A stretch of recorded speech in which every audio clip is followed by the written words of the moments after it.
Kasus COVID-19 di Sumatera Utara meningkat sebanyak 23 kasus yang terkonfirmasi dari pemeriksaan PCR.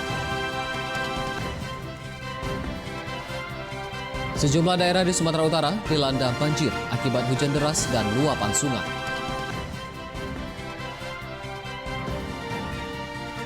Anak-anak di pinggiran Sungai Deli mendapatkan edukasi tentang dunia maritim dan lingkungan sehat.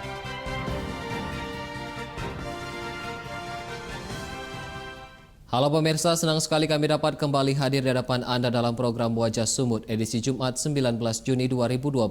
Selain 3 berita utama tadi, kami juga telah menyiapkan informasi menarik lainnya selama 30 menit ke depan. Bersama saya, Dana Pangaribuan, inilah Wajah Sumut selengkapnya.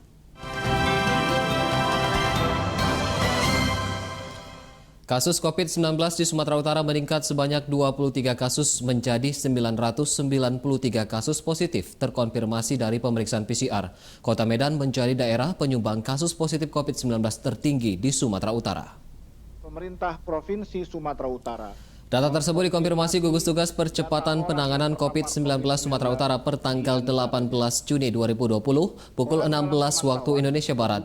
Jumlah kasus positif COVID-19 saat ini mencapai 993 kasus positif terkonfirmasi dari pemeriksaan PCR, sedangkan PDP sebanyak 159 pasien dan 885 orang dalam pemantauan. Berdasarkan data, Kota Medan saat ini menjadi daerah penyumbang kasus positif tertinggi di Sumatera Utara, yakni sebanyak 657 kasus positif. Saat ini seluruh kecamatan di Kota Medan telah masuk dalam zona merah penyebaran COVID-19. Juru bicara gugus tugas COVID-19 Medan Mardohar Tambunan mengatakan pihaknya terus berupaya menekan laju penularan COVID-19 dengan melakukan sosialisasi protap COVID-19, penyemprotan disinfektan, hingga pelaksanaan rapid test dan swab PCR secara selektif. Kita melakukan rapid yang namanya selektif. Rapid itu semua diikuti dengan swab sampai sekarang, ya. Hampir 4.000 sekarang kegiatan yang sudah kita jangkau untuk yang namanya di Kota Medan. Itu kita ratingnya itu dari mulai yang namanya layanan kesehatan, layanan pendidikan semua sampai layanan perkantoran semua. Pemirsa, satu desa di Kecamatan Bandar Huluan, Simalungun menjadi klaster baru penyebaran COVID-19. Dari pemeriksaan yang dilakukan, 24 warga dinyatakan positif COVID-19 dari uji swab, sedangkan puluhan warga lainnya berstatus PDP. Hal tersebut disampaikan Ketua Gugus Tugas COVID-19 Simalungun JR Saragi. Desa Tanjung Hataran yang berada di Kecamatan Bandar Huluan, Simalungun menjadi klaster baru COVID-19 sehingga warga dan akses keluar masuk desa ditutup sementara selama masa isolasi yang dijaga petugas medis bersama TNI Polri. Hal ini dilakukan menyusul dinyatakannya 24 warga positif COVID-19 dari uji swab, sedangkan 46 warga lainnya berstatus PDP dari pemeriksaan rapid test beberapa waktu lalu. JR Saragi mengatakan pihaknya akan mendirikan dapur umum untuk memenuhi kebutuhan masyarakat yang diisolasi di desa tersebut. Sebelumnya, penyebaran COVID-19 di desa Tanjung Hataran bermula dari pasangan suami istri yang positif COVID-19, kemudian bertambah menjadi 17 warga desa yang juga terpapar COVID-19.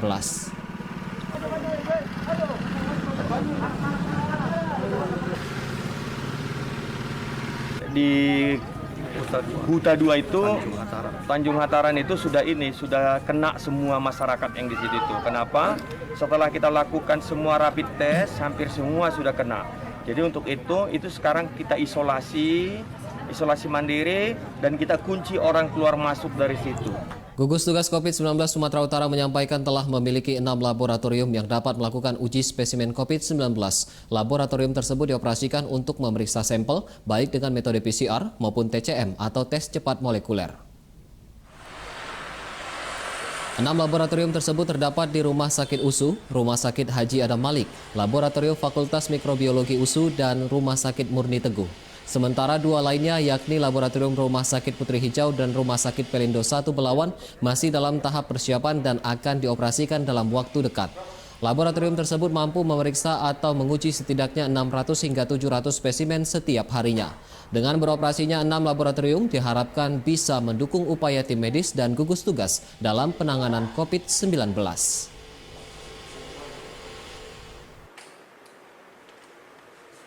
Saat ini di Provinsi Sumatera Utara, terdapat 6 laboratorium yang telah dapat melakukan tes sampel COVID-19 dengan menggunakan metode PCR ataupun TCM.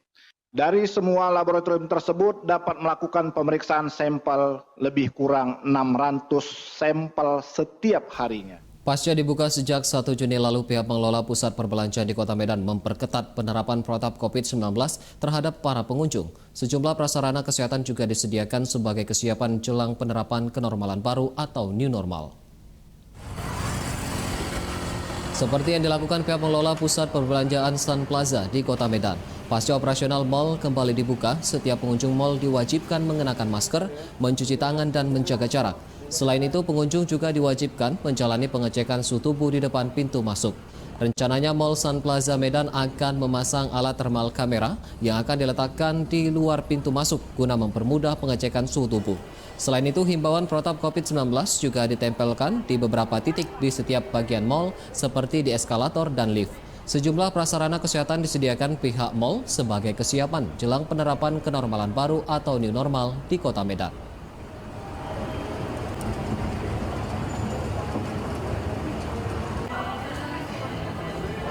Kedepannya kita juga akan terus memantau kebijakan-kebijakan dari pemerintah dan juga kita akan meningkatkan fasilitas yang kita miliki. Saat ini kita juga berencana sedang memasang thermal kamera untuk memudahkan dan mempercepat pengecekan suhu tubuh bagi seluruh pengunjung. Pemko Tanjung Balai melakukan penjemputan TK ilegal tahap ketiga terhadap 133 warganya yang bekerja di Malaysia. Dari 133 TK ilegal tersebut, 15 orang diantaranya wanita hamil, sedangkan 7 lainnya anak-anak. Sebanyak 133 TK ilegal tiba di Pelabuhan Teluk Nibung, Tanjung Balai dengan menumpang kapal feri. Ketibaan para TK ini merupakan penjemputan TK ilegal tahap ketiga yang dilakukan Pemko Tanjung Balai terhadap warganya yang bekerja di Malaysia. Wali Kota Tanjung Balai Muhammad Sahrial menyebutkan dari 133 TK ilegal tersebut, 15 orang diantaranya wanita hamil, sedangkan 7 lainnya anak-anak. Para TK ilegal kemudian dibawa ke pusat karantina sementara di Setu Alang Raso Tanjung Balai untuk menjalani pemeriksaan kesehatan. Hingga tahap ketiga ini, Pemko Tanjung Balai telah menjemput 450 warganya yang bekerja secara ilegal di Malaysia.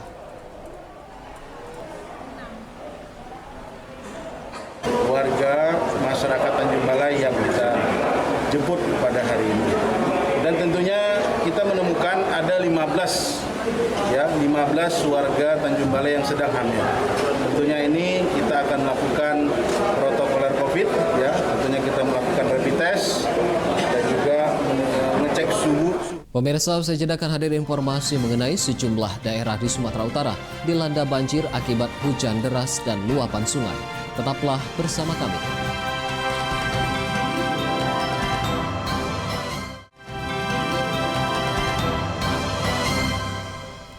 Anda masih bersama kami di Wajah Sumut. Hujan deras yang melanda Kota Medan sejak Rabu hingga Kamis pagi mengakibatkan ratusan rumah di bantaran Sungai Deli terendam banjir. Ketinggian banjir yang terjadi mencapai 60 cm. Banjir merendam ratusan rumah warga di Gang Merdeka, Kelurahan Seimati, Kota Medan. Selain karena hujan deras yang mengguyur sejak Rabu kemarin, banjir semakin diperparah karena luapan Sungai Deli. Ketinggian banjir di permukiman warga mencapai 60 cm, namun aktivitas warga tetap berjalan normal. Menurut warga, kawasan permukiman mereka kerap dilanda banjir, terutama bila musim hujan, maupun akibat banjir kiriman yang berasal dari hulu sungai yang berada di Kabupaten Karo.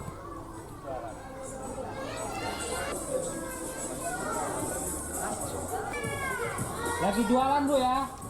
Puluhan rumah di Kabupaten Simalungun terendam banjir pasca hujan deras yang terjadi pada Rabu lalu. Ketinggian banjir mencapai 50 cm dan membuat aktivitas warga terganggu.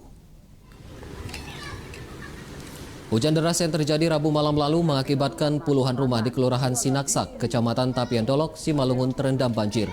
Berdasarkan data dari Kecamatan Tapian Dolok, terdapat 2 lingkungan yang terendam banjir, yakni lingkungan 3 dan lingkungan 10 di Kelurahan Sinaksak. Akibat banjir, warga terpaksa mengungsi ke rumah tetangga atau kerabat lainnya yang tak terdampak banjir. Warga berharap pemerintah daerah bisa segera mendirikan dapur umum dan fasilitas kesehatan hingga banjir surut. Peristiwa banjir ini sudah berulang kali terjadi, terutama bila musim hujan berlangsung.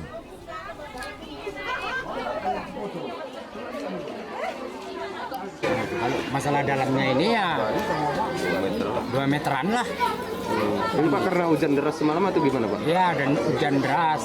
Satu, yang kedua itu kan gorong-gorong BJKA itu kan nggak dibeneri sama dia kan gitu.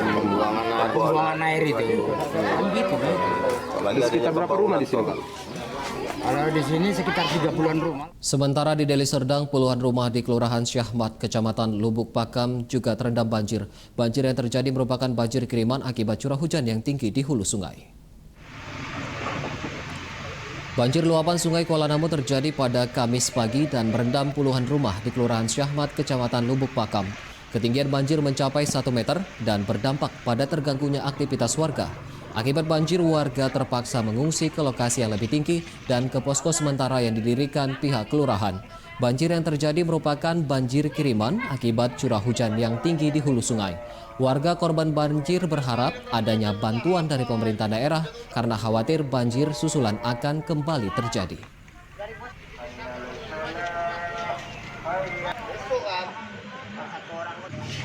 Jam berapa tadi banjirnya naik? Jam 8 pagi. Jam 8 pagi sampai sekarang. Makin tinggi ya? Makin naik terus. Tadinya seberapa tingginya?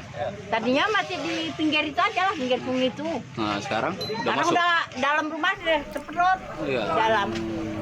Pemirsa, kita beralih ke berita lain. Puluhan warga mendatangi kantor desa Bandar Khalifah di Serdang Bedagai mempertanyakan penyaluran BLT bagi warga terdampak COVID-19.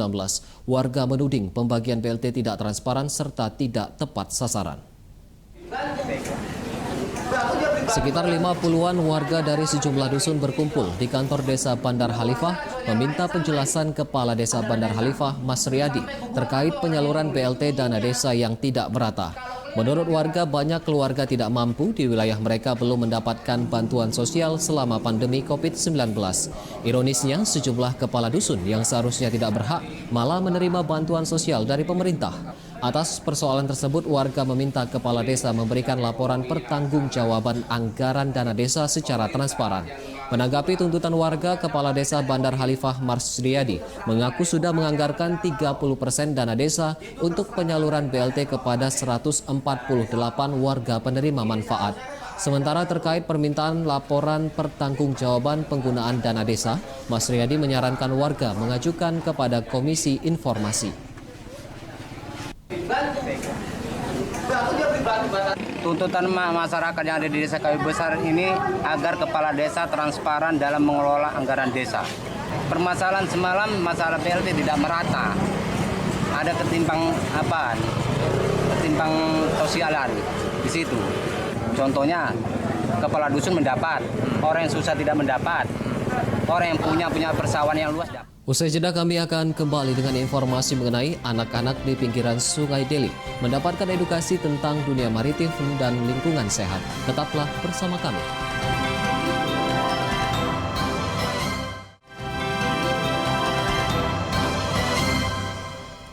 Kembali lagi di Wajah Sumut. Pemerintah Kota Sibolga kembali memberikan potongan harga pembayaran tagihan air bagi warga di Kota Sibolga. Hal ini dilakukan guna meringankan beban ekonomi masyarakat di tengah pandemi COVID-19. Pemberian potongan pembayaran tagihan air disampaikan Wali Kota Sibolga Syarfi Hutahuruk saat pemberian bantuan sembako bagi 17 kelurahan di Sibolga di kantor PDAM Tirta Nauli Sibolga. Wali Kota Syarfi menyampaikan diskon yang diberikan sebesar 30 hingga 40% untuk kategori rumah tangga golongan 1, 2, dan 3 bagi warga Sibolga pada pembayaran bulan Juli mendatang. Hal ini dilakukan guna meringankan beban ekonomi warga di tengah pandemi COVID-19. Sebelumnya, Pemko Sibolga juga telah memberikan potongan harga dan retribusi bagi sewa kios dan tagihan retribusi lainnya di sejumlah pasar milik Pemda Sibolga. Rumah tangga kategori 1, ibu-ibu udah tahu, pembayaran air minumnya didiskon 40%.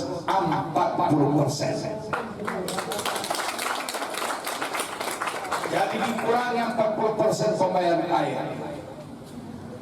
Rumah tangga kategori 2 dikurangi 30%. Pemirsa, jelang hari jadi ke-70 tahun, pihak Kodam 1 Bukit Barisan bersama jajaran melakukan ziarah di Taman Makam Pahlawan Kota Medan.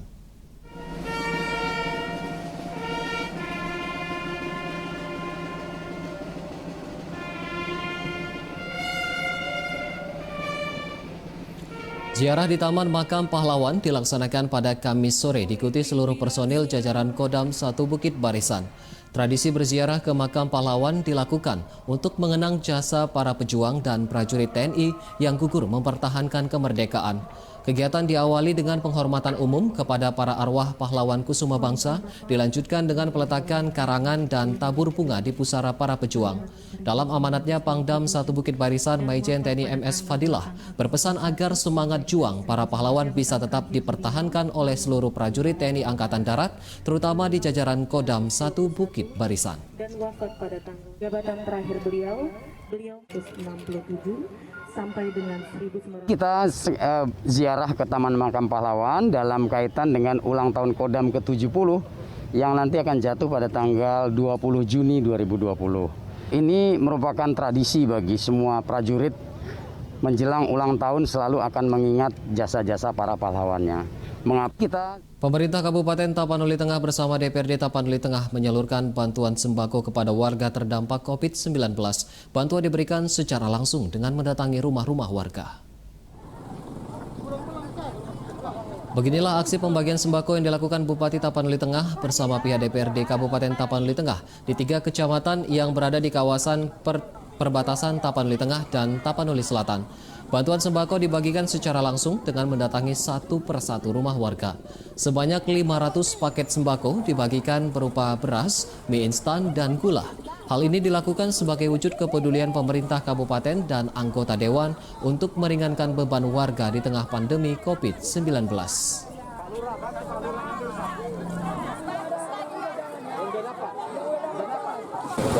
Dan seluruh anggota dewan yang berhadir tadi membagi sembako yang berupa ada tadi beras 3 kilo, gula 1 kilo, kemudian ada permilah instan.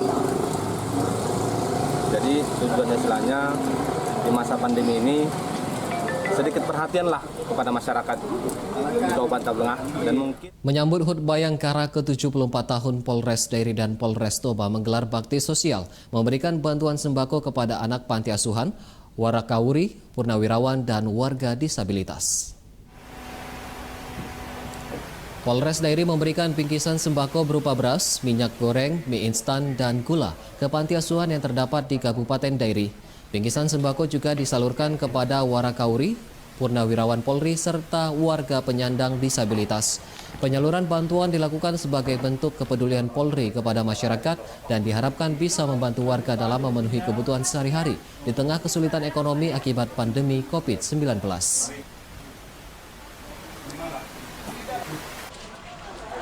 Sementara di Kabupaten Toba, penyambutan HUT Bayangkara juga diisi dengan kegiatan pembagian sembako kepada panti asuhan dan warga penyandang disabilitas.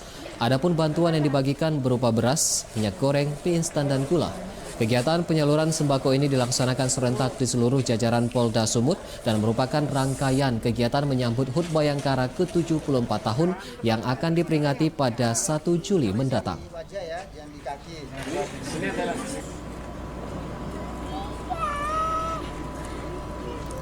Pemirsa, PT Pelabuhan Indonesia 1 memberikan edukasi tentang dunia maritim kepada anak-anak yang tinggal di pinggiran Sungai Deli. Selain itu, Pelindo juga mengedukasi warga tentang pedoman kenormalan baru atau new normal.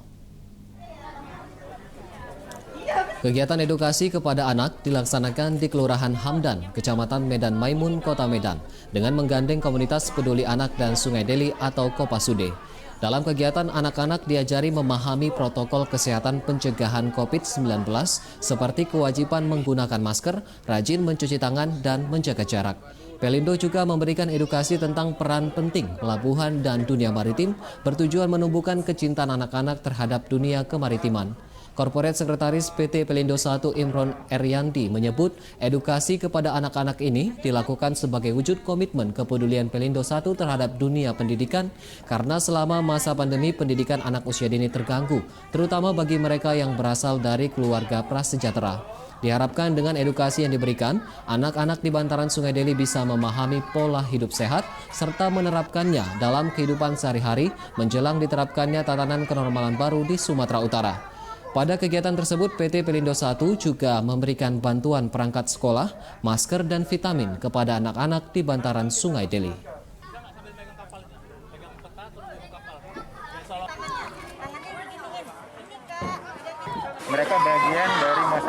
harus kita berikan edukasi tersebut.